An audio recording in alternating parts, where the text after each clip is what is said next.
Hello, chaps. Am I live? Someone talk to me, tell me. Let me just tell everyone that we are live. Hang on a second. Just one moment and we'll get going here. Watching some fish and clips. Some people call it fish and clips.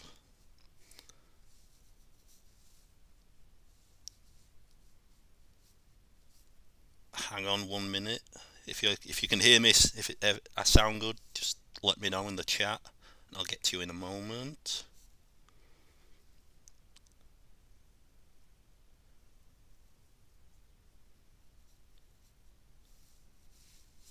I'm not at home, by the way. I'm away in a lodge, private lodge, and it's nice, but the weather is horrible, awful. But what can you do? That's England for you.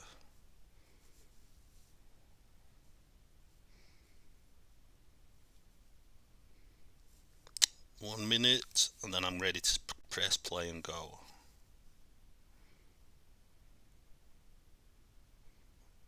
One moment. Right, we're ready to go. If you don't know me, I'm Richard Land. This is Fish and Clips, which means we're watching the random of the random stuff. So you just have to wait and see. I know what it is, but I can't remember what order it's in. So hang on, bear with me. This is the first time I've done this before. If you can't tell, hang on. The chips need a streamer to allow viewing on Chromecast. Need a streamer to... I don't know what that means. Hi Adam. Hi Mac. Hi, it's the Geo. I don't know who you are. Sorry. You have to introduce yourselves while you're here. While you're waiting for me to press play. Okay. I'm pressing play in 3, 2, 1, play.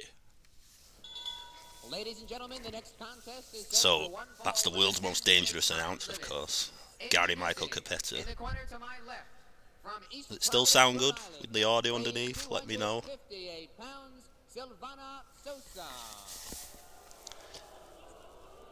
Oh yeah, there's a face. Silvano Souza. 251 pounds, Dewey Robertson. I'm sure some of you know who he is. Dewey Robertson, good-looking, rather young athlete from Canada. Let's see what he can do here against Silvano Souza as we're scheduled for action. Of course, Dewey Robertson is the missing link, or later the missing link. This is, by the way, from October 1977, Championship Wrestling. Dewey, over here, had a nice short run in the WWF. Silvano Souza, of course, is like on every WWF TV in the 70s. If you seek any of that out, this is your standard WWF enhancement guy. Dewey Robertson at this moment giving a lesson in wrestling to Silvano Souza. This is in the old Philadelphia Arena. I don't know if anyone here will have ever been there. Let me just... I've got comments popping up here. Let me keep up with them. Austin M07 says, how are you doing today, man? Love the content too, bro. Thank you, I'm doing good. I just hope the stream lasts. I didn't think I was going to be able to do this because I'm in a pretty remote location. I'm not at home. I'm in Preston in England. And it's just rained non-stop today. But it seems to be working.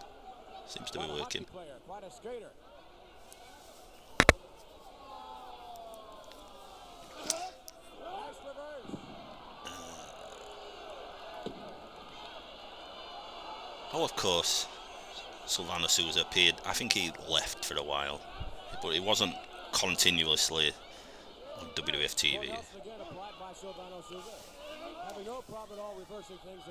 I know Dewey Robertson. He faced Ken Patera at Madison Square Garden in 1977. One of those non-televised, or we think non-televised, non-recorded shows. But he was only here like a month. But you wouldn't expect. That's the missing link. Coming off again, stepping over, up and drop kicks it. Yes, Silvano Souza wasn't really in the WWF after 1980. A couple of matches here and there, 83, and then someone mentioned against a one-man gang. Robertson is accustomed to those tactics or not, but Souza getting rather rough in there now. Nice reversal. What's your favourite missing link match or appearance or thing he did in wrestling, not just WWF? Scoops him up, shoves him to the ropes, locks him up, abdominal stretch. He was pretty. I mean, he was kind of there, just there in the WWF. Nothing too special. Just didn't kind of work, and then he's kind of left. Hi, Tony Barker. With his initial appearance on Championship Wrestling.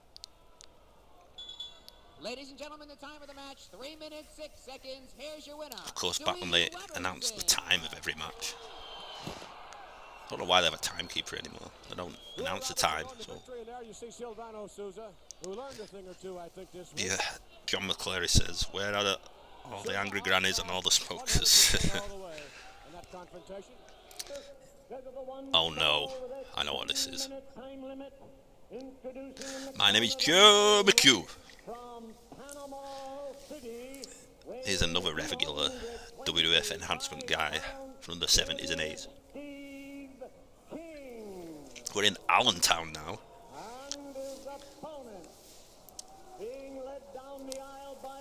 I think Ian Riccoboni is the mayor of Allentown, I'm not sure. Do you know what this is? Can anyone guess?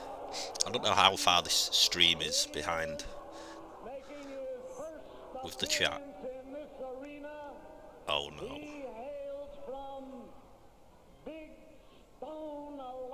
From Big Stone, Alaska. Oh my god, I haven't seen this match in ages. Where did they pull this guy from? I know he was in like the 60s in the WWF, but who was he friends with to come back here in? This is August 1982. He's... Well, let's just watch. Right. We'll have action in a moment. For this commercial break. Oh, Howard Finkel's here. Whenever professional wrestling returns to the beautiful seaside resort, the boardwalk is buzzing. Convention hall is ringing. The ocean breezes will be prevalent again, no doubt, this Wednesday night when the match sport returns to Atlantic City. And you can be sure that... Is Atlantic City as nice as Fink makes it sound? I've never been. Also, Mr. USA, Tony Atlas. He is from the He Is Joe. At Convention Hall on the boardwalk in Atlantic City, August 11th, this Wednesday night. I think he's like, what is he, in his 50s or something? I remember looking this up once. Dick Whaley is our referee. Mighty Joe Thunder taking over on Steve King, to the buckle and down to the canvas. What did they have planned for Mighty Joe Thunder is what I want to know. He just did this like couple of tapings and then that's it. A lot of speed for a big man. Don't know about that, Patterson.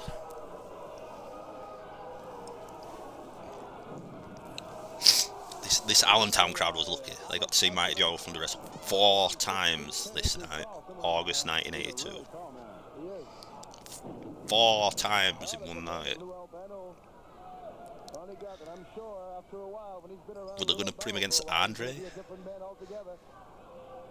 That one, I know they advertised, I think it was Andre, Chief J Strongbow, Billy White Wolf to face Mr. Fuji, Mr. Saito and Mighty Joe Thunder at the Spectrum, but Then suddenly it was with no explanation, and they just had Blackjack Mulligan do it instead. Replace Mighty Joe. Thankfully, I think. They do a great deal of traveling, going from one part of the country to the other, sometime overseas, just to see wrestlers. Well, they're going to put him against Backlund. And if they feel they can do something with them, I'll tell you, I think Lou Albano's got something with this man. Bargain pin Killer Kowalski, yeah.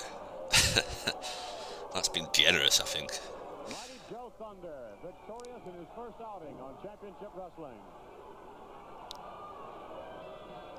And it is a time.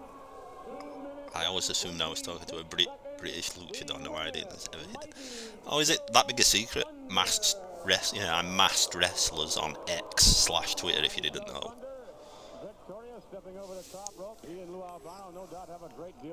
I don't know why. That was just my name. Oh, where are we now? Sorry about the quality. Best we can do sometimes. Oh my goodness. He's someone's grandpa, definitely. This is in St. Louis when WWF was doing the kind of TV taping / house shows there. I mean, they filmed them all in 1984. Here is the one, the only, the Animal, George. Here we go, the Animal. And manager Mr. Fuji. Ladies and gentlemen, at Mr. Fuji. The Animal, of course. At one point, I think he's the only guy managed by every manager going. Albano, Blassie, The Wizard, Fuji. Anyone else? All be decked for a very special occasion indeed. We're looking now for. How old was he, Adam Carey? There is the Animal. And there is only one individual quite like this man. As he This makes was his way May 5th, 1984, Mac, this match. fans who have jam-packed this arena. Take a look at this man's By the way, face. this is Mr. Fuji's. Fuji. There along Mr. with the Fuji, Animal. I sound like, what's that guy at WrestleMania 10? Donnie Wahlberg. Mr. Fuji. This is his debut as a manager. For his verbal skills. Very first time. You'll notice he looks a bit different. Very odd job. He had a change up with the hat and stuff very quickly after this. Very cautiously making his way into the ring. No hair at all. Oh, there's quite a few things Look at the hair all over that upper torso. My goodness. 288-pounder. Dr. Butcher, who lived not too far from you. George the Animal, Fuji, Bob Boyer. Who's the coolest wrestler follower I have? I don't even know. Rarely post on X, Twitter anymore, but there's a few people on there following me. A few last-minute instructions. Here's this goddamn school teacher out here now. What do you think he taught at school? Science? Maths?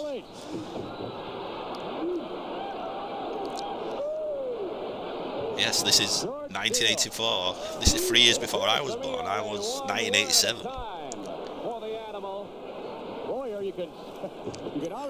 I know you can't tell. Never seen anything like this in all his years and all his experience as a pro wrestler. I don't know who the ref is. Maybe he's a local St. Louis guy. I don't know. Oh, there he is. Mean Gene's on commentary.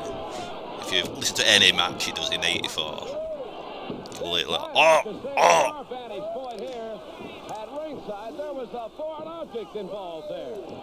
George at this point could have had a runner's chant. I don't know about a run, but he did face Hogan. He beat Hogan actually in St. Louis at one point in 84. George lived in Madison, Michigan. Hello, chat, Memphis Continental Wrestling Cast. Hello, Luke. Close to the 300-pound mark. He's huge at 288. Big monster of a man. Again, sorry about the video tape quality. This one, we just have to make do with it sometimes. Stomping the arm of Bob Boyer. You know, prone to be making derogatory remarks, but I am not certain, Vince, that this man is... I was born in 87 too, but I got grey hair. My hair's still normal, cool, but I'm losing it slowly but surely. That's why I like to wear a hat. Can't be bothered to make it look fancy on camera all the time. The master of hiding the foreign object, George the Animal Steele, of course. So George was obviously not teaching in this period, because of course, as we know, he was a teacher that kind of wrestled in the summer until he quit teaching. And then it seemed like every late spring, summer, he joined the WWF again for like 4 or 5 months. Look at the sinister reaction on the massage of Mr. Fuji. This man, Steele, the Animal, cannot be played with a full deck. Imagine all these fights that he was in the fire on that hairy chest. He did I think it was on Buddy Rogers' corner. He had a lighter and was lighting his hairy chest up once. I don't know if you've seen that before. One of the runs, I think 83. Yeah, very lizard-like, that green tongue. He wasn't a gym teacher, that's for sure. 1981 stand up, second wish at right, spinning kick to the right side of the face. Broke my joint to place the 80s would try to cleat you. Quality is perfectly fine, Rich. Thank you for doing this. Thank you for joining me. Look at this now, Fuji having a few words with the Animal, and Boyer is hurt. Excuse me, I'm just having it's a Mexican beer in this lodge I'm in. Modelo, can you see it? Modelo, it's quite nice. Look at this. What a monster of a man. I don't believe I'd like to show off the Oh, there it is, the flying hammerlock. Yes, I'm sure it will. The referee stopping and Boyer screaming at the top of his lungs, and the Animal... Is Bob Boyer related to Mike? Well, if Mr. Mose, that was when the school year ended and he was in some vacation working here, yeah. Thank you for doing this, Richard. Thanks for joining us, Mac. It's always nice to see you in person when I get the chance. On the forehead and the ruffles on the back of the neck. Look at all the hair all over it. For sure, we've never seen anything quite like this. Look at that. You know, I am not so certain. Hello, TARDIS mechanic. Oh, no, wait now. Here he is, Odd Job Fuji. Yeah, he very quickly dropped the gloves and changed the hat. But like I said, this is his very first night as a manager, so could try it out the first couple of tapings. Let's get the official verdict here. The winner of this bout, George the Animal. Robert says Boyer was stretching out the other battle. Yeah, St. Louis, it was one of the Coliseum video sets. Yes, that's correct. The first big card at Kiel Auditorium, they did a battle royal won by Big John Studd. George the Animal Steele. And Mr. Fuji, very, very pleased with himself indeed. Look at this. I have never no doubt, Gene, that the press is all those flash photographers. Look at this, man. I Don't see that anymore. Much less some of these fans, they've never seen anything quite like this. What a hulk of a man. Well, the Animal, George. the Animal have been around how long at this point? About 25 years? Oh no, we're in Paris, France, if you can't tell.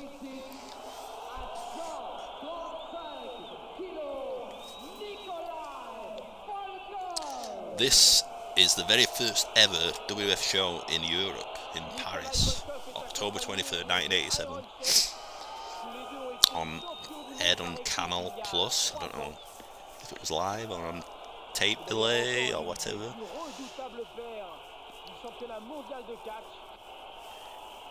As you can see, I'm not picking some of these matches for the great matches, 5 stars, work rate, quality. That's not what we're here for.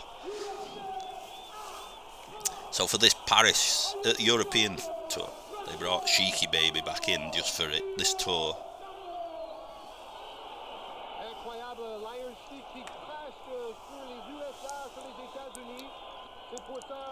I need to keep up with some of these comments. Hello, Bryn Jade, thanks for joining. Oh. Oh. We're getting interrupted, so I'll stop. Jim Duggan.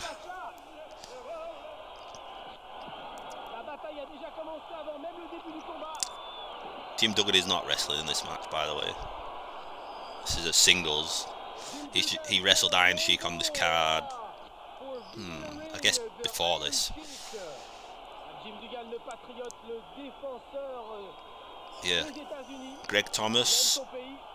I know who you are. I don't know if you want me to reveal here, but if you can translate some of the commentary when I'm not talking, please do.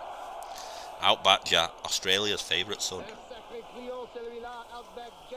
Some people say. Do they understand the Iron Sheik in France? He's universally understood. George was a nice dude. Seems like a nice dude. Or seemed like a nice dude in the interviews and stuff I saw of him.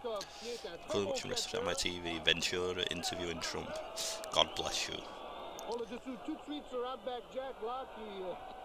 Over under number of bumps Volkov takes in this match. 1.5, yeah, that sounds about right. Hi, Louiso.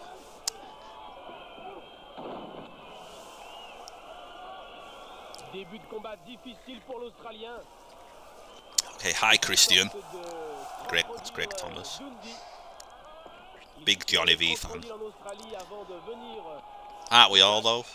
There's no Johnny V on this Fish and Clips today. The videotape broke a bit then.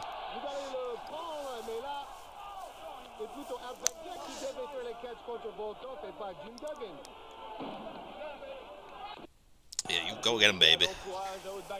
Jim Duggan as the manager. I'd like Jim Duggan as a manager if I were wrestling.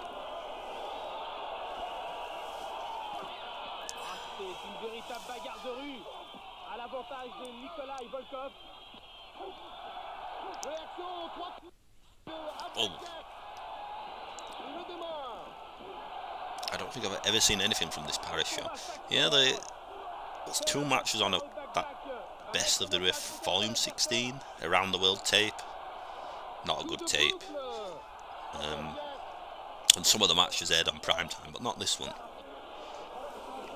Like Sheriff versus Velvet, ST Jones versus Seeker, Lord Littlebrook versus Cowboy Long. Yeah, they got all the best stuff in Paris.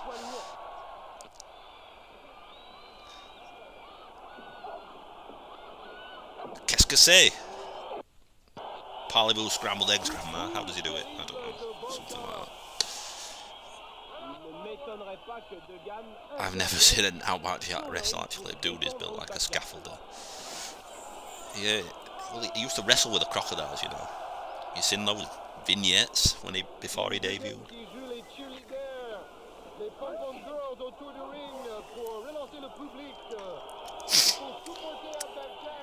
Mr. Gerard 290, hi Richard, hi. Outhouse Jack, yeah, I agree. Outback Jack spent 4 extra months in Stampede before finally debuting, and it didn't help at all. He had a great theme song at least. Excuse me a minute. I'm still listening to the French commentary. I don't understand what the guy's saying. This commentary is dubbed over, by the way.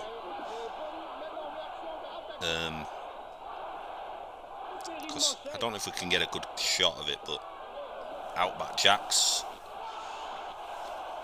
Not Outback Jack. Frenchy Martin's there doing the commentary. I think with... What's the guy's name? Guy Hooray? Is that it, Christian? Yeah, Guy Hooray.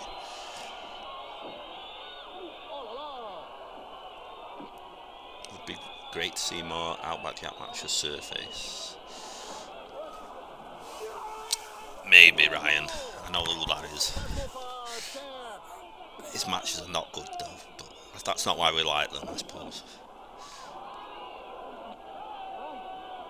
Reminds me of that awful France match with JYD and Andre. Yeah, isn't that it's... Oh yeah, that's the year after. Yeah, it's on this show it's JYD and Harley Race, and Andre's the ref, which isn't good either. to this point was the build-up out the worst wrestle with a build-up. Vignette set centre. That's a fair point. Yeah. I mean, he won one match on Superstars, I think. Then no more singles matches on Superstars. But here he just pinned Nikolai Volkov. Excuse me. Oh God. This is from a Swedish feed. Yes, that's Tenru. This is the day after Royal Rumble 1993. San Jose, yes, California. Against the Brooklyn Brawler. Baby Elhemner's the referee. Yeah. There was a Paris shot for me that was we're rocking over it. That's correct. Yeah, that's fun to watch with the English commentary. Macho Man versus Hakeem, stuff like that. John D'Amato, hi. Yes, outhouse chat. I mean, yeah, Robert, we could debate Corporal Kirshner and Outback. Yeah. I would say Outback's worse, personally. But no Orient Express music for Tenryu, no, not this time. But yeah, it seems like every wrestler from Japan had that music at one point.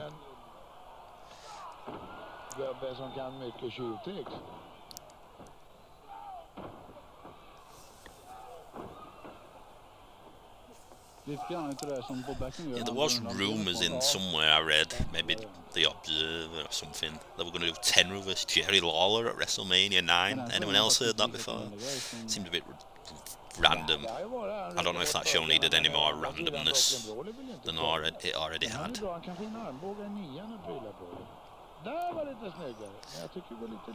Yeah. Nice.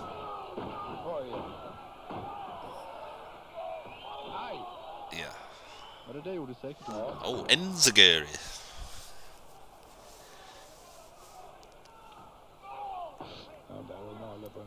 Yeah, I don't know if they were really going to do Tenru vs Jerry Lawler. That would have been weird. But he also wrestles another match the day after this. Maybe we'll see that another time. Maybe not. But and then he doesn't appear until Royal Rumble 94, and it's kind of it. But this is part of the... I think, was he the owner or something? The booker of WAR in Japan. What's that stand for? Wrestling and Romance or something? War. So then they had a working relationship. WWF guys always went over there and stuff. Something like that. Tenru and Hogan had a great match in Japan around that time. Yeah, was that December 91? Something like that?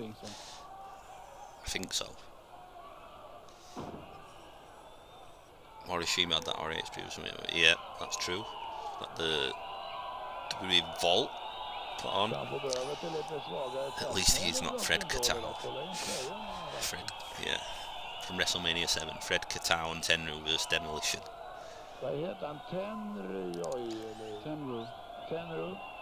Tenru vs Law was advertised on Sky's Wrestling Teletext back in the day for WrestleMania 9. Oh, Enziguri again.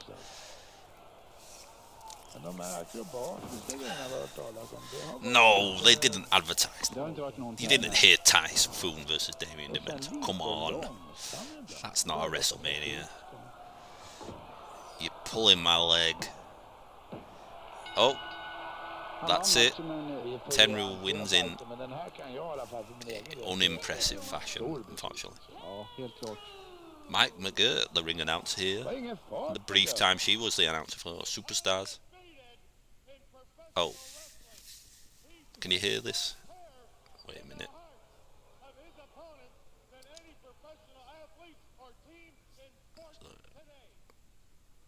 All right, I want to hear it from the man himself, Andre the Giant. What do you mean I call myself Andre the Giant? Everybody know I'm the Giant and the only Giant. The only Giant. And I'm not afraid of anybody. This is something that look like everybody is afraid of me. No one to come. This is June '89. I'm I'm still undefeated, and that's why I'm still the #1. And I will stay the #1 for a long, long time. Something that's put together at the last minute to only air in markets where they were going to do this match. Andre the Giant versus Hillbilly Jim. Hillbilly replacing Big John Studd, who just quit with no notice. And this was headlining like the B on C shows or whatever. Hillbilly Jim, what are you doing here? And so to throw something together. I ain't afraid of you.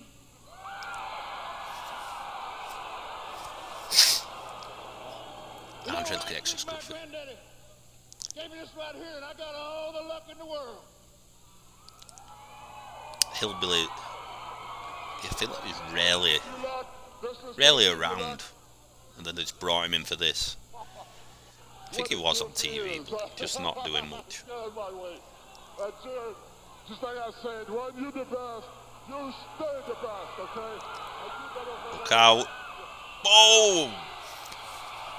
Right to the gut section. And he's down. Andre the Giant is down. Where are we now? I'm going to turn it back down again slightly before we carry on.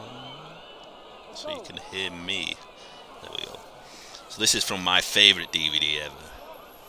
The unreleased matches, whatever year that came out, 2017.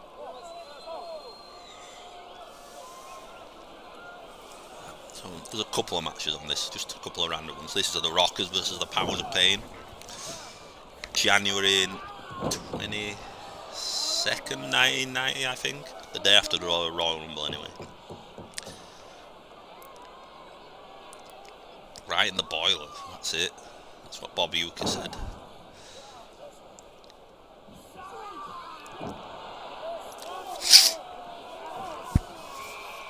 DVD that should have had sequels, yeah, but unfortunately, I guess the DVD market was dying out then. Not enough people were buying it. I guess they thought for worth the money. At least we're getting bits and pieces now on the WWE Vault still.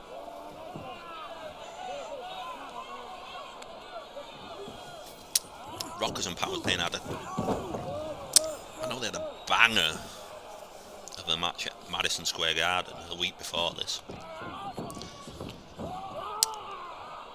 I think this is good. I've probably only watched it once when the DVD comes out. I don't have too much time to rewatch stuff. Baby Earl Hebner's the ref again. Mr. Fuji's there. Yeah, Mr. Fuji's there, and it's the look we know, not the one from earlier.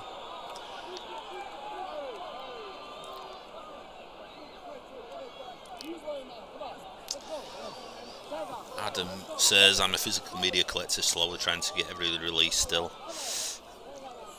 I hear you. Just too many releases to try and get everything. John D'Amato says, stood no show on Nassau Coliseum in '89 and we were actually upset. Yeah, if they... I'm guessing you won't have known until the match, unless they announced it before the show started in the arena, because it was like 3 or 4 days before he quit, and then they did that interview as well. Was there like a match with Bret and Shawn tagging against the Blue Brothers? Horrible. It's interesting though, but yes, you're right, that was on a... was it the Shawn unreleased matches DVD, whatever it was called. Do you remember reading about the Powers Pain reforming one last time in Earth when wrestling for SWS? It may have happened, I can't even remember, but I don't remember reading it.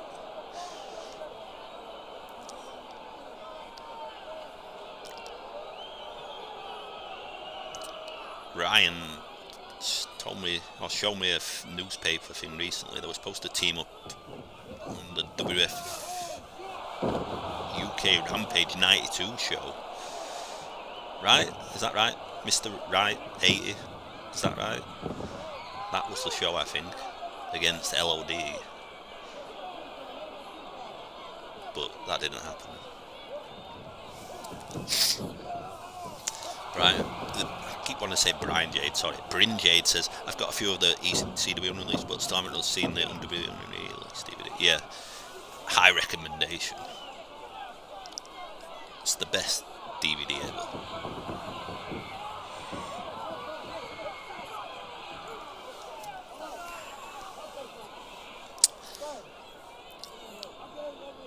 Demolition power plays a forgotten double turn. It's the thing at Survivor Series is memorable, but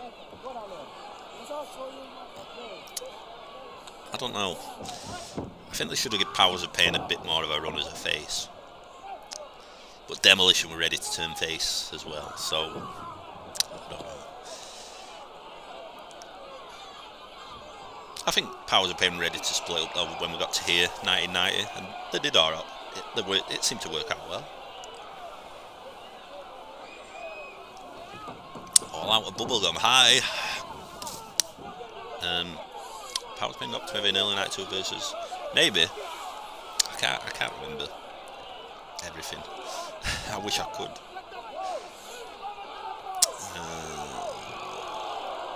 And they both left WWF in early 92 as well. And the Anvil. See if I can quickly find it on my website. You've heard of it, thehistoryofWWE.com.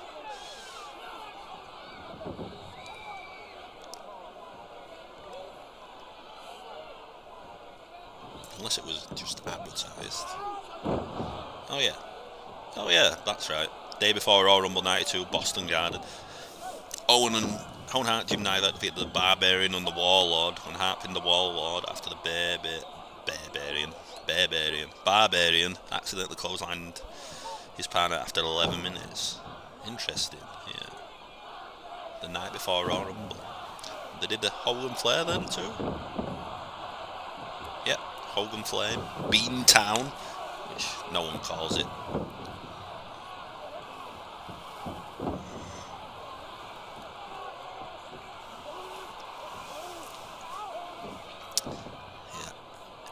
Everyone messes up my name, Richard. Yeah, I think it's just my eyes. I think I'm going to need glasses one day, so I have to squint to read I'll have to just make the text bigger next time on this chat. I mean, I'm getting old now. I'm nearly 40. Everyone I know practically wears glasses.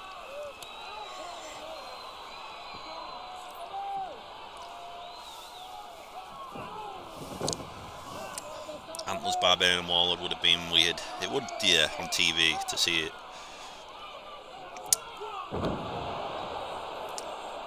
Yeah, it wasn't long, the Baron and the Powers of Pain. SummerSlam 88, few TV matches, and then he disappeared.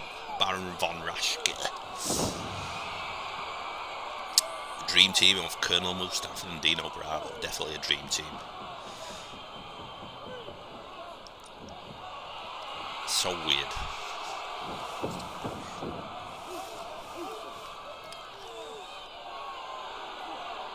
I remember Warlord jobbing to Virgil on the 92 Rampage tour. Virgil won with a sunset flip, and Warlord spent about 2 minutes lying on his back after Virgil left the ring. He was so over his WWF run. Did you go to any of those shows? So they did what? 10, 11 shows in April 92. Proximus. Richard, do you consider the Powers of Pain a Road Warriors knockoff? Yes.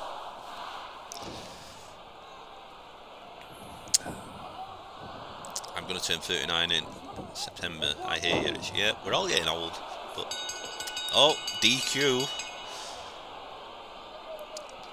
Fuji tripped up Shawn Michaels there. I missed it earlier. I think Jannetty did one of those crazy backdrop bumps, but I think he did that in every match they were doing on the house shows. As a result of a disqualification, the record! UK Rampage 92 show is really good. Yes, it is. And Battle Royal at the Royal Albert. I can't speak. Battle Royal at the Royal Albert Hall in 91 is really good too. Ben NG says, I just discovered Kamala with green face paint during his 87 and also don't remember him with Blassie. Yeah, I think that green face paint was like once. It's maybe his first time with Fuji or something.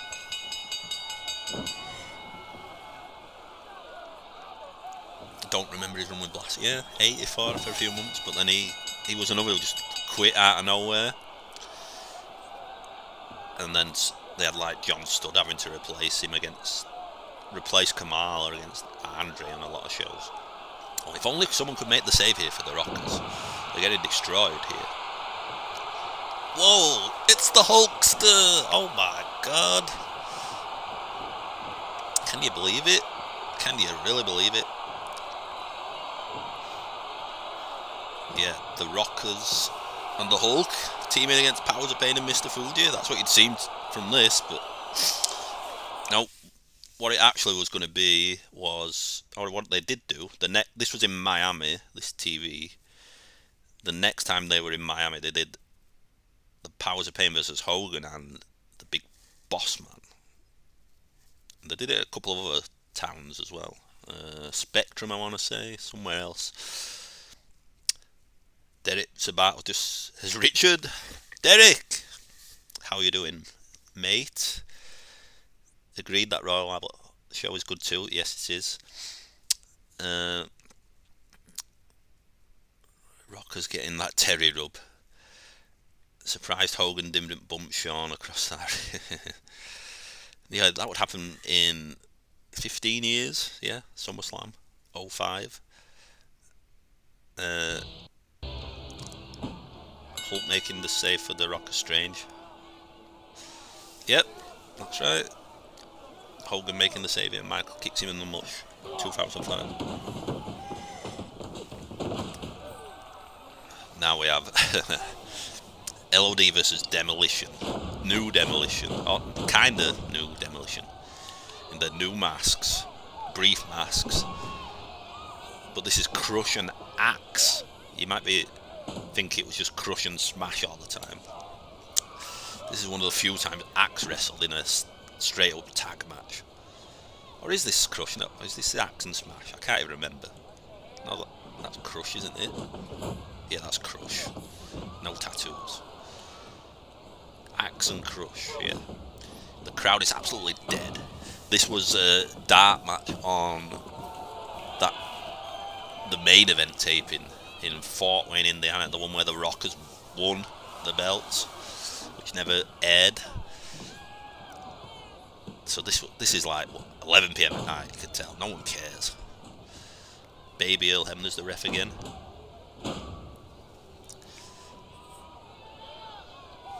Timu Demolition.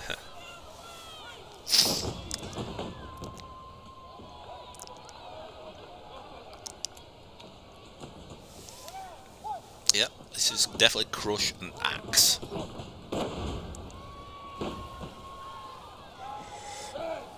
Yeah, Smash isn't even there. Maybe he was taking a poo-poo break or something, I don't know. But yeah, a couple of years before this, LOD versus Demolition would have been like the hottest thing ever. And like, people are like, oh, when's Hulk Hogan? Can we go home yet? You know, I don't think Hogan was on this card, to be honest, but you could just tell. Look how dark the arena is. It's probably half empty.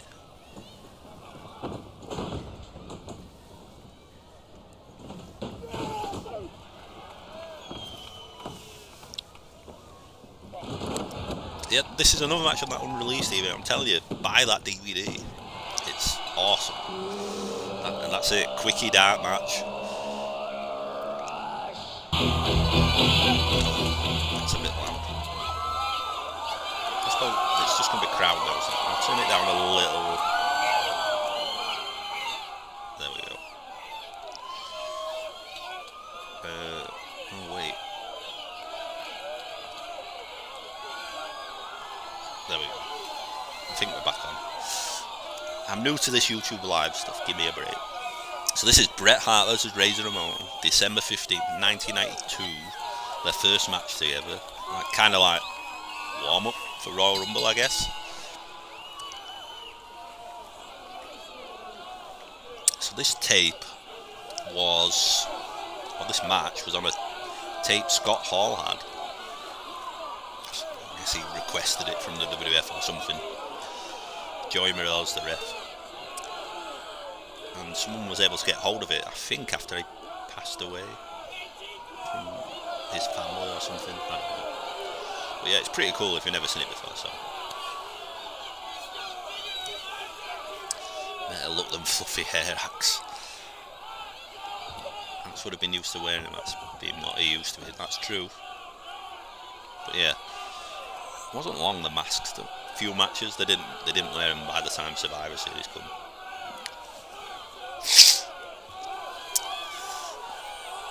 Did they not have a MSG match for Razor? I don't think so. I know they did Razor versus Macho Man at September at MSG. I don't think they was on the November MSG in '92, so no. Look it up, the history of WWE.com, 1992 results. That great Royal Rumble match. Yeah, it's great. Is it? Some people think it's good, some people don't.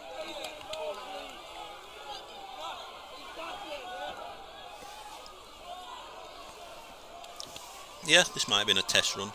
Well, I'm sure it was, because they never worked together before. Maybe that's why you had the tape, so like study it, stuff like that.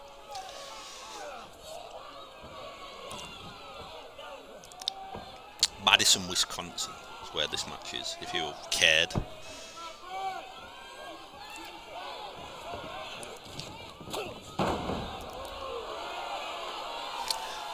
Miss Scott Hall. I'm sure we all do.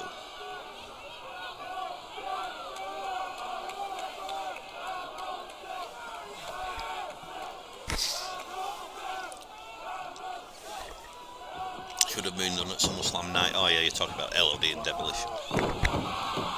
Yeah, I'm glad the Harts won the tag belts though. They should have just, well, should have tried to get LOD in earlier. That could have been the big 89 feud. Instead of early 89 feud, instead of Powers of Pain.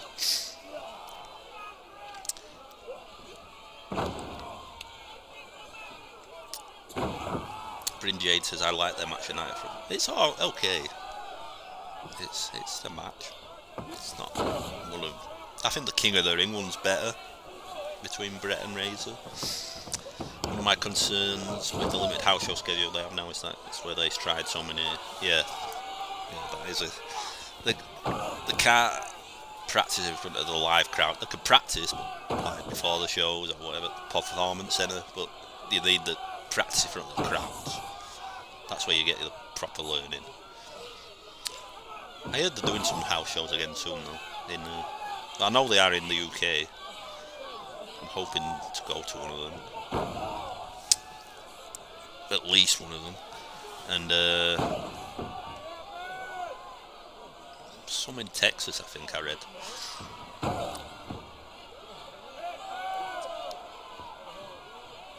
Richfield, Ohio, September 9th. Oh, there we go.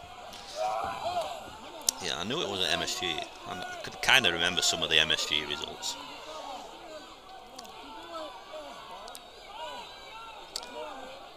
Ben NG says that he saw Scott Hall, Kurt Hennig and the Midnight Rockers at an AWA house show.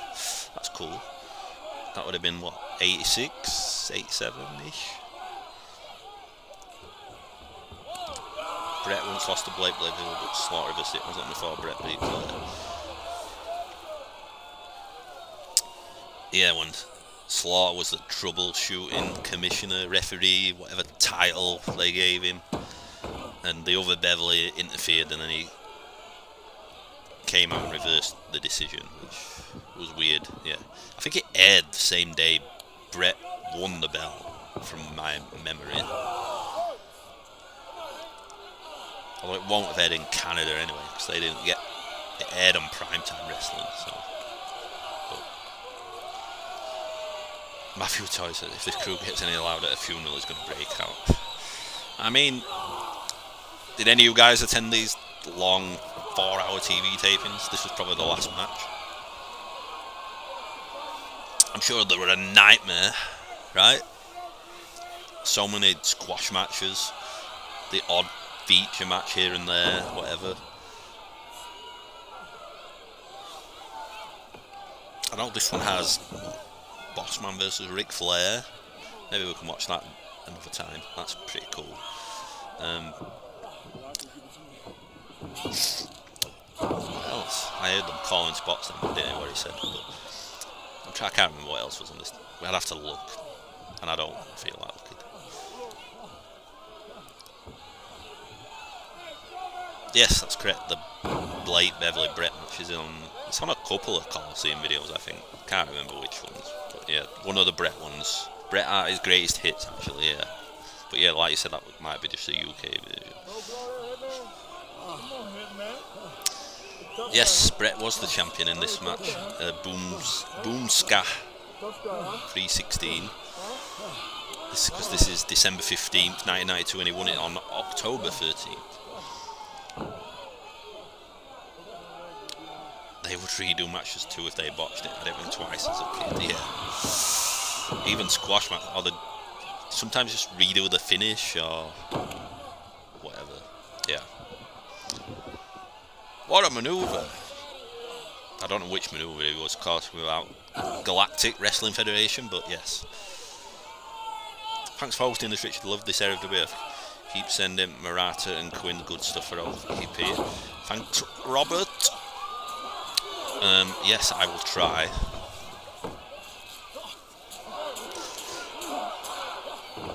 Yeah, the fishing clips they watch is more specific for the time period they have to watch. They're currently in late 87, if you don't know. Look them up if you don't know them. OVP podcast, 1987 canon on YouTube.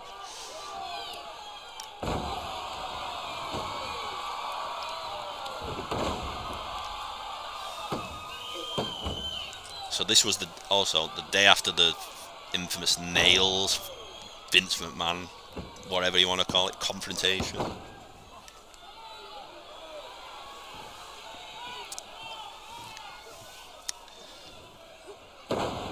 Can't wait to see Quinn suffer for Survivor Series. That one is for talking crap about Johnny V. I was at taping when Yokozuna Dave was a cocaine at the third head drink. I don't think it aired. Was that the match you saw him in, Ben NG, or when he just did an I guess Arthur did it. He was with Arthur, and Arthur did an interview. October 12th, my 15th birthday. Happy 12th birthday in 1990. Happy 15th birthday, in 1992, Matthew Toy. Shame we didn't get another heel run out of Razor. Really could use it in 95 with the babyface side, so top heavy. Yes, definitely.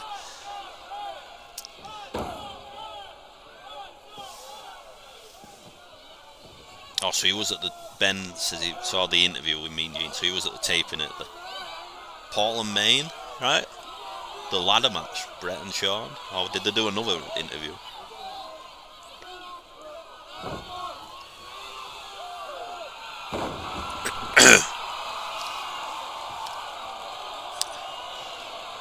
I know Vince stopped the Savage Flair title rematch. Flair won the belt back and then made it buy the good stuff for John King. We mean as much Johnny V as possible. Well, unfortunately, there'll be no more Johnny V because he's gone. Apart from, actually, we might see him again once. Oh, there we go, the sharpshooter, by the way. I'm not even watching the match. Sorry, reading the chat. Bill Dunn's the ring announcer. Hitman! Oh, I'm thinking that was. Oh, I forgot about this. I was thinking something else was next. I forgot this was on here. So this is Yokozuna teaming up with Bastion Booger. Yokozuna is the WWF champion at this point.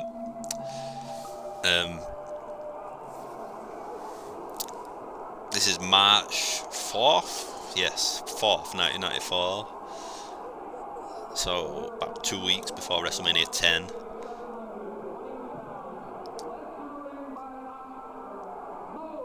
And they're facing Men on a Mission. You see Yoko just push the ring announcer. This local California ring announcer.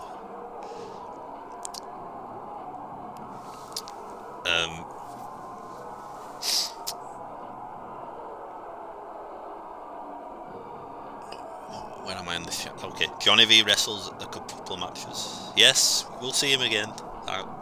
You just have to wait and see when it is. If you look it up if you want, it's better to be surprised, I think.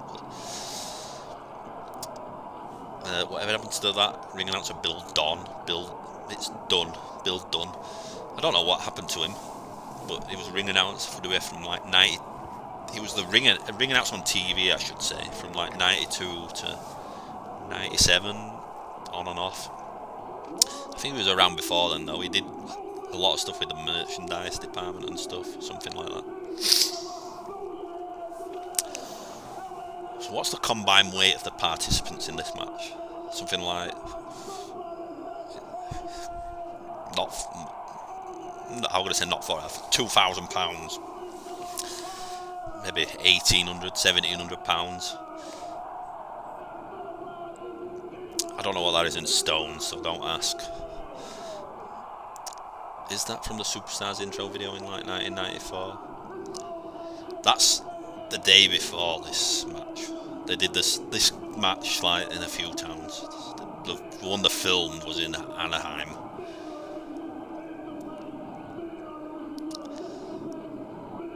Yeah, I don't know.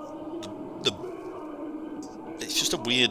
Yoko's the WWF champion here going into WrestleMania, and he's in a random tag match teaming with Bastion Booger against Men on a Mission. It's someone's sick sense of humour just to see all the big fat guys against each other. I don't know. Probably Vince McMahon like Boom. I want to say Boom Sakalaka. Boom SKA said. Yoko looking slimmy and tagging with Booger. Yeah. How was Bastion Booger better than Friar Ferguson? I don't have a good answer, sorry. I can watch this stuff all day. If you're enjoying what you have to tell me in the comments. I can do this more regular. I have more time on my hands, so throw a load of random stuff like this together for an hour or 2 hours, whatever. Nothing better than the Battle of the Beef, that's true. The ring was specially reinforced for this match. Absolutely. 128 stone. Wow, that's a lot of stone. I think I'm only about 13 and a half stone, so that's a lot of stone. Yeah, Fuji was a little ringside at this house show. He was a lot of house shows from what I've seen.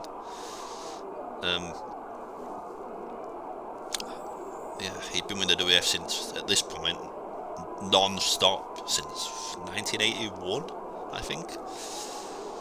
We've got a couple more years out of him still after this. What a legend, Mr. Fuji. Mr. Fuji. The legendary Mr. Fuji.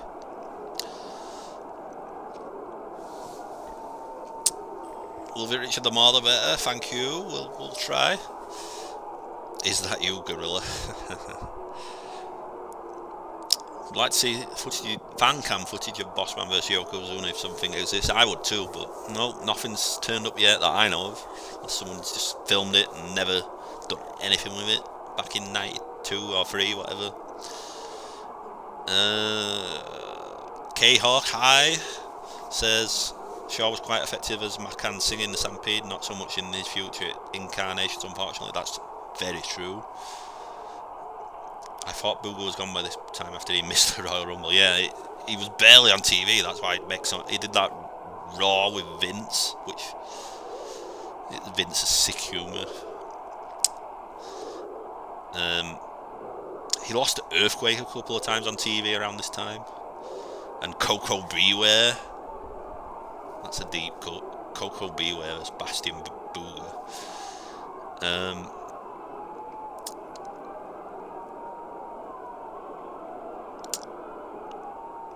Yeah, maybe every 2 weeks. Maybe it's sooner than that. I think you're trying to write pay-per-view here, Christian. It depends. I'll just do it when I feel like it, I guess. I'll try and give more notice for the next one. This is the debut, of course. I'm just trying it out. And it seems to be working. I tested the video beforehand and it didn't have any copyright stuff. Restrictions, blocks, whatever, so seems to be fine.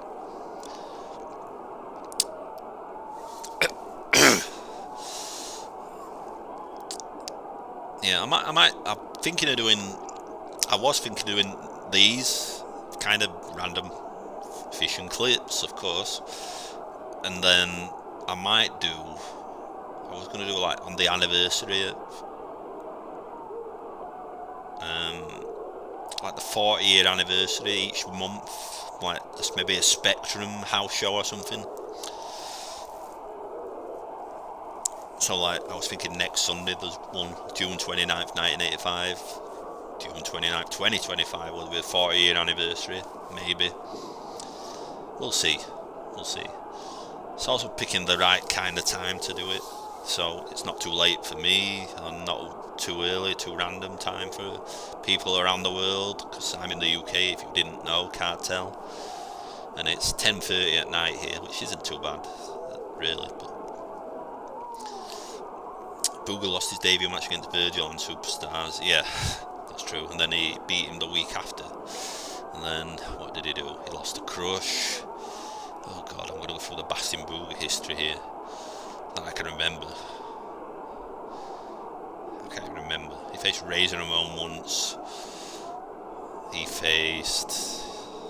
was Survivor Series 93, of course, which is stupid. That match is so stupid but so funny to watch. It's hilarious. The doinks. Yeah.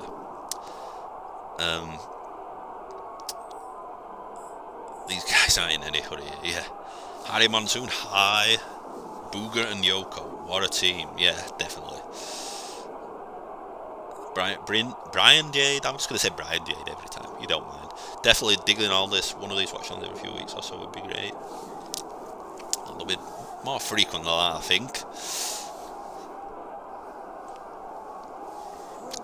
Adam says, I'll be down for that too. Old Spectrum shows have some of the most random shite on them. Yes. Yes, they do.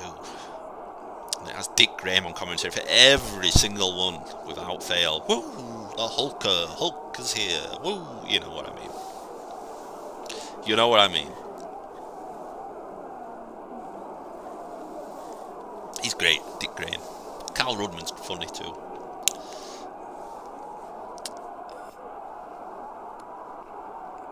Oh god, yeah, you're bringing back all these memories of me now, yeah. He lost to Mighty Jannetty and Razor Ramon. Bastion Booger, of course. He lost to Face Doink on TV after Doink put hot sauce on his pizza, yeah. So, the main event on the show was Bret and Lex against IRS and Owen, I want to say.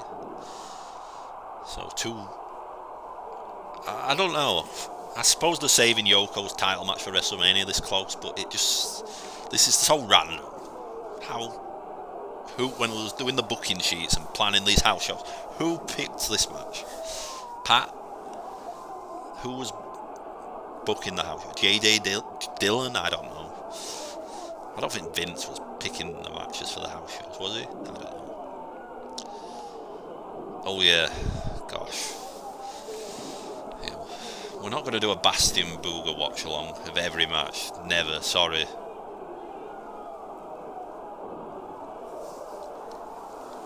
Yeah, has Booger even been in? Rayla just pointed out what's with Booger not reaching him for the tag. Yeah, I don't know.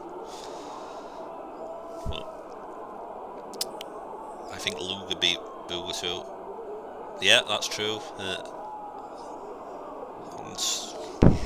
Superstars in January 94, something like that. Something like that, yeah.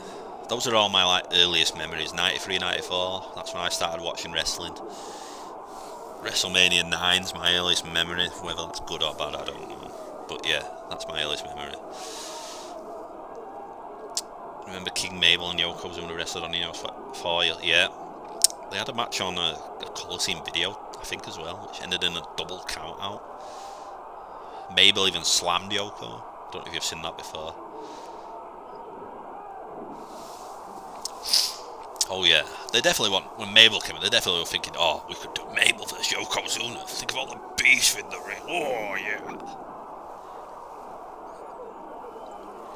They definitely thought that the second Mabel debuted on TV. Ben NG says, I saw a house show where the main event was Matt Hardy vs MPV. That was a weak SmackDown house show. If that was the main event, that sounds like a weak SmackDown house show. I remember a match. Oh my god, yes. Booger against Rick Martel, where Martel was grossed out and got DQ when he sprayed Booger with arrogance. Yep. Wrestling Challenge, November 93. I remember. Yep. Come on, Booger. Get your fat rear end in there and help the big guy Yokozuna out. Oh, belly to belly. Just like that, Yoko wins. Didn't need Booger. Didn't need him. He didn't even tag in. I wasn't paying full attention all the time. Yoko won a handicap match basically if he didn't tag in. I think Booger's last TV match is a Mania exclusive as Coco. Does 95 Coco count? Still there. Yes, still there. Yep. I think then he came back in a couple of house shows or something in the summer. But yeah, I think that was his last TV. Come on, Yoko. Don't stand for this crap. Yeah, I don't think he did tag in once. Mustafuji should take all that purse money.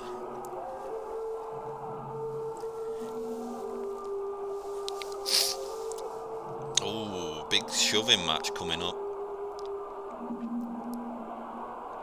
Whoa! Whoa! There we go. Down goes the big Booger man. Yeah, they should have done on the next house show in this market after this Yoko versus Booger singles match. They didn't though. Yeah. I guess they just want Yoko to look super dominant. Oh no.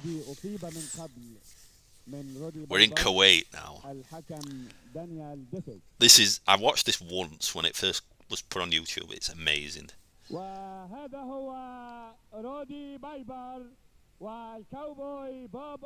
Roddy Piper, Cowboy Bob Orton. This is, as far as I know, I can't find an exact date. April 86. WrestleMania 2, April 86. You know what? Who said that? I believe just after WrestleMania 2, but I could be wrong. But that I can't picture it anywhere else. Danny Davis looking cool as the referee there. The white sneakers. If you don't know the opponents, I'll let you wait and see. King Tonga and Superfly Afi, aka CV Afi, who just debuted like a couple of months before in the WWF. Boom SK, yeah, didn't know they were running Kuwait that long ago. Yeah, they run Kuwait a lot in the mid-80s. This was the last one though till the big 96 tournament thing. They did tours in 83, 84, 85, and then this one in 86. Yeah, the Middle East tours are very mysterious from this time. There's not, besides watching the video, there's not a lot of info about them. Haku and Timu Snooker, yeah.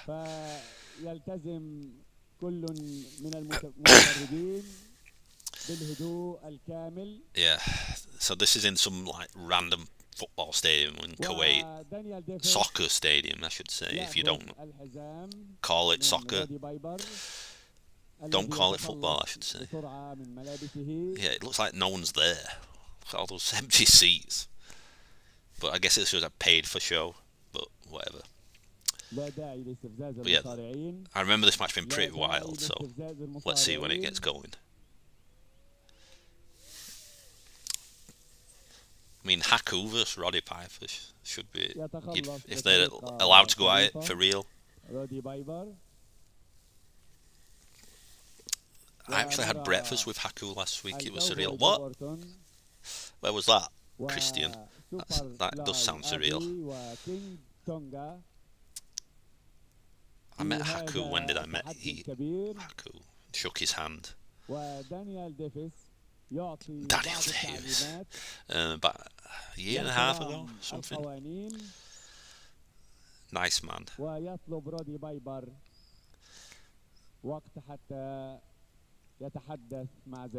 Yeah, I'm surprised Piper went over first. They don't. These Kuwait tours then, they didn't send the big names over usually.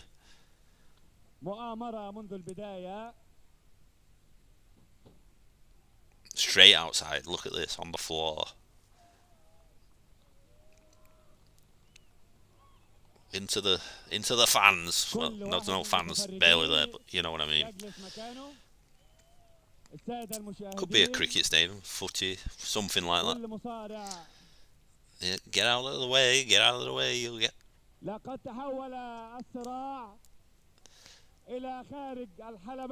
that, the triple chair shot, 3 chairs. That would have been amazing. This is insane.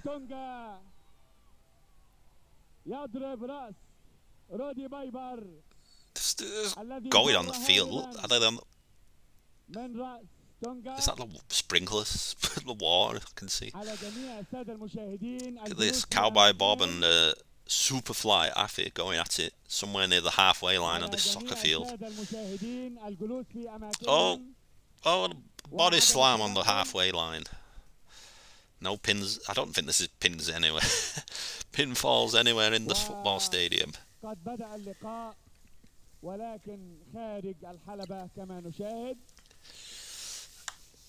wonder why it's so empty. Yeah, probably poor advertising, poor, I don't know. I presume the Kuwaiti government or something pays for everything, you know. That's why they kept going. They kept going to the Middle East a lot in this time. Especially like 83, 84, 85.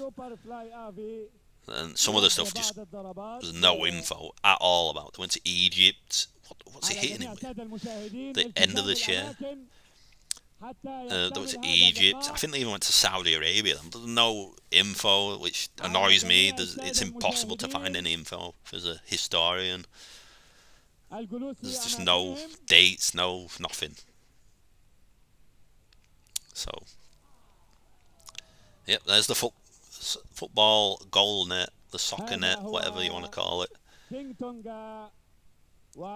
Stadium Stampede, yeah.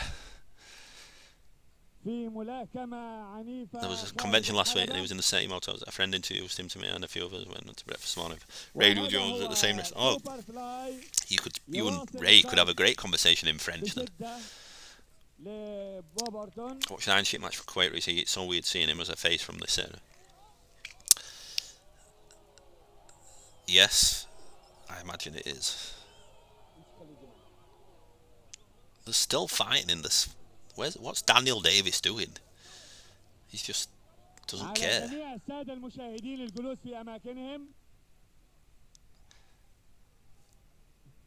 I'm also curious about... I mean, as far as I know, all these Kuwaiti shows aired on TV there. I think in 86 they did like 3 shows.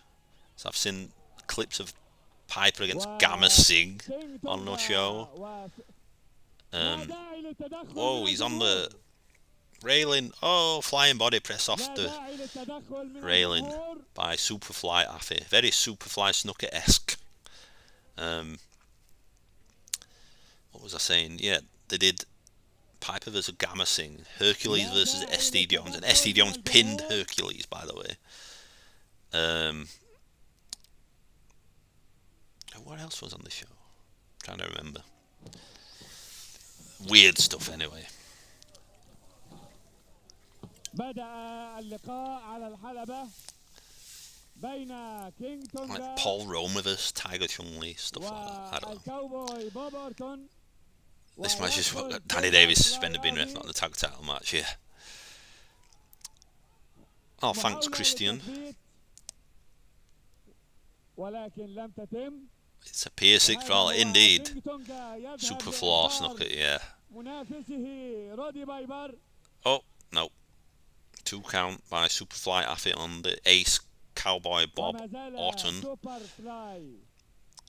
Yeah, this match does roll. Can you imagine if this is the US? Brawling over the Spectrum or something, I don't know, the Boston Garden. Pretty cool. Like I said, I'm still surprised. So Piper did if this date is correct, April 86, Piper did the Mr. T thing, WrestleMania 2, then a bunch of them went to Kuwait, and then a bunch of them went to Australia too. Piper didn't go there, but yeah, pretty hectic if that's correct timing wise.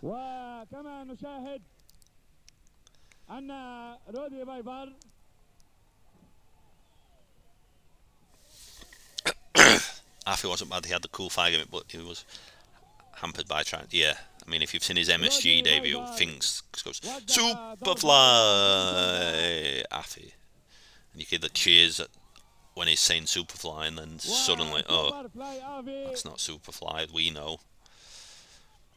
This is probably the best match. Yeah. I mean, I think he'd been around a long time before this, in wherever.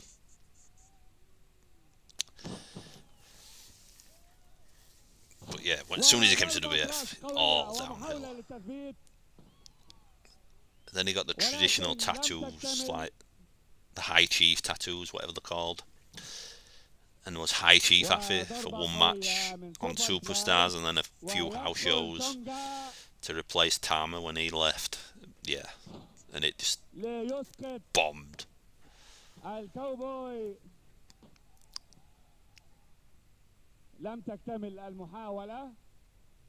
This isn't, yeah, crazy.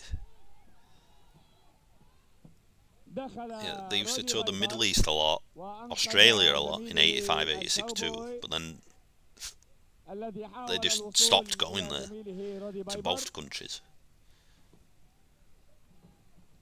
They didn't go back to the Middle East, I think it was Kuwait 96 from memory, and Australia they had to wait till 2002. I actually talked to him about slamming stuff on TV. He said that's what got him through the door. I was so grateful to Stud.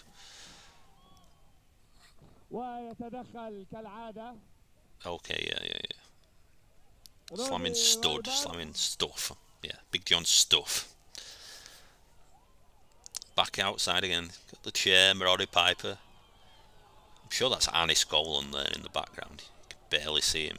He was probably the agent in like the he had like a Hawaiian shirt on. Danny, get your t-shirt back in. Come on, you're the ref. Be professional.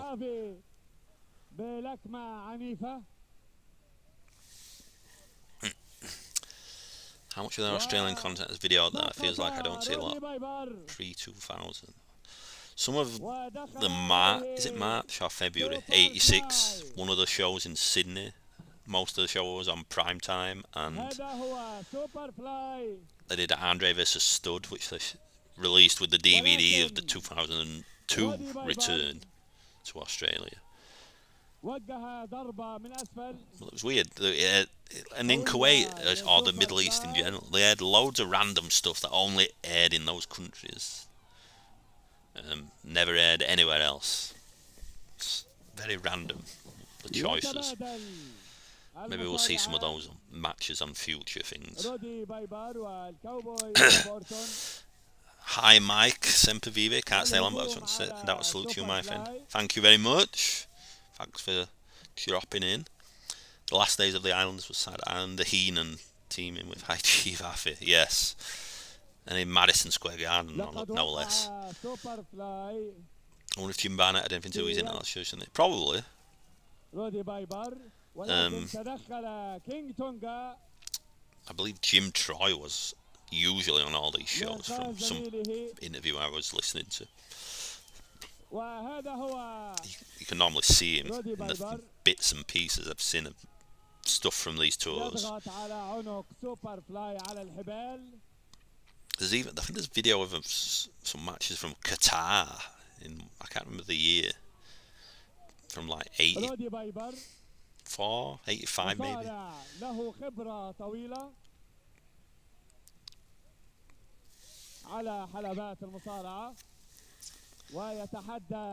mean, yeah, Adam, it's crazy all the stuff like that Bret Hart Tom McGee match aired in Kuwait or the Middle East or where else, and it was missing for years and years, and then that guy, someone posted it on Instagram, but they probably always had it since then, and it was just, they probably didn't see the significance of it. I don't know. Danny Davis could never get that shirt tucked in, yeah. Mr. X back in the crowd, Jesus. Is that Tim White? I see in the corner, maybe. I think he's the other ref on this tour, from memory.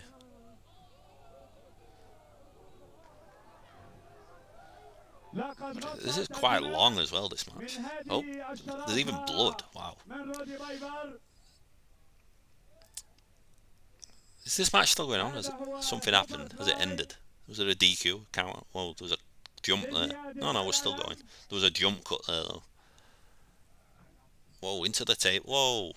He's hardcore. He's hardcore. Look at the... throwing the table on him. Goodness me. This is insane. Hi, Jason PDSI Ward. PDSI Ward, sorry.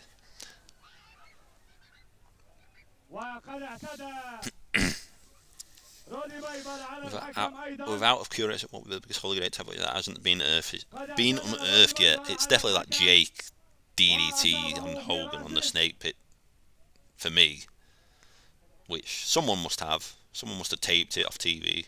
Even if WWF doesn't have it in their archive anymore, or lost it, like they somehow lost like the Bret thing with Tom McGee.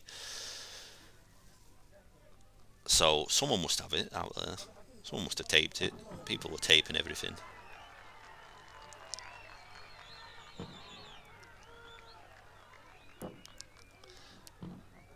I wonder if straight after, I know he was filming it in, like around this time he was on a break, Piper, They Live. So I wonder if that's why he did this tour and then flew to wherever he was filming that. I don't know. I presume they filmed that in America. I don't know.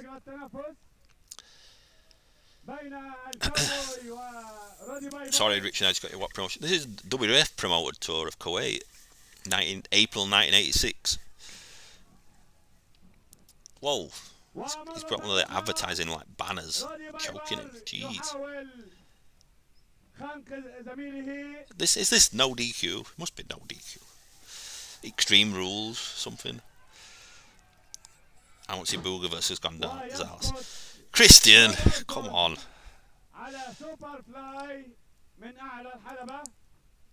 What's wrong with Affy in the UFC? They've done 4 jobs in the time he's taken here. Yeah. I mean, he won what, 1 or 2 matches on normal TV, normal domestic TV, and then just a jobber basically after then. Oh, and back what's happened since I've been gone. All someone is mopping the floor with CV Affy. Yeah, Body Slam came out in '87, but I thought they filmed it. Oh yeah, sorry. Yeah, you're right. Yeah, one of Body Slam would have been. That's right. I'm mixing up my Piper movies. I'm a regular watcher of Piper movies, like I'm sure we all are.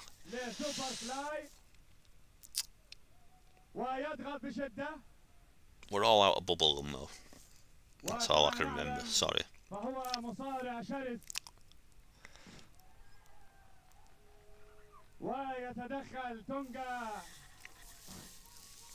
لإنقاذ زميله ولكن This is a banger, or the 86 equivalent to that slang. Yeah, what was the 86 equivalent to banger? Oh, I can't believe they still call him Superfly. Affy.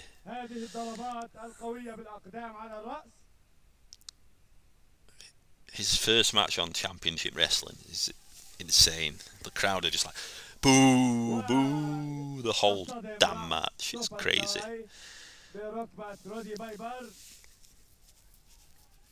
Body Slam is an all-time favourite in this house. I haven't seen it in a long time, but yeah, I remember it being good. Quinn would probably like this, Christian. I think. A humdinger. Hello, Wrestle Vessel. Yes, I'm good. Now this is Kuwait, April '86.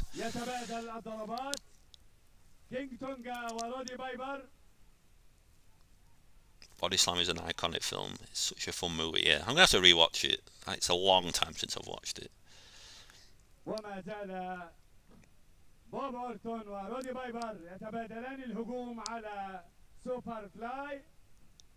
This must have been going on for like 15 minutes. Jeez, this must have been the main event on this show. وسوبر فلاي يوجه ضربات عنيفة لرودي بايبر. Look at Piper. Look at selling for CV Affy. Amazing. Quinn would be knee deep in car though if he was doing this one. That's true.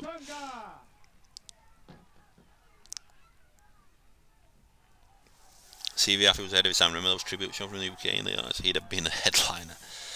Yes.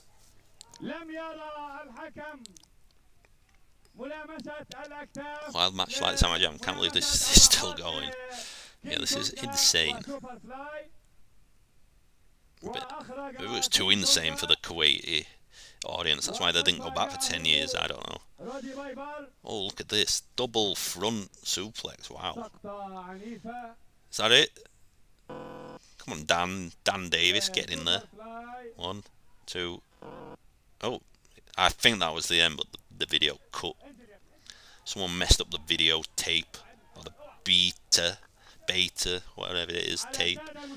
And they're still fighting in the crowd. Look at it. Look at the fans running. It's crazy. It's insane.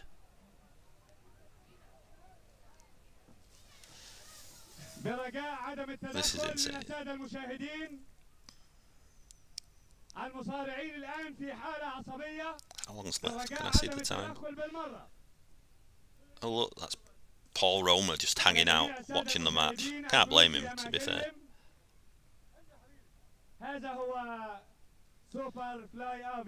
Right. That's the end, folks, of the video. I hope you enjoyed Fish and Clips #1. If you want me to do this more, well, some of you have told me. Or if you're watching this later, I think you can still comment after the fact. I don't know. But this was fun, right? Just killed an hour and a half of randomness. I enjoyed it. But like I said, I think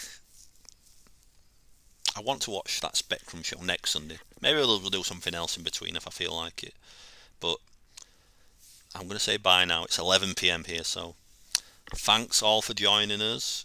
It was great chatting with some of you. Tell your friends to come next time. I'll try and leave more notice than what did I leave, like an hour notice before. But yeah, good times. Fish and Clips. Cheerio for now. And now I'll figure out how to end the stream, because this is new to me, remember. Oh, there we go. Bye.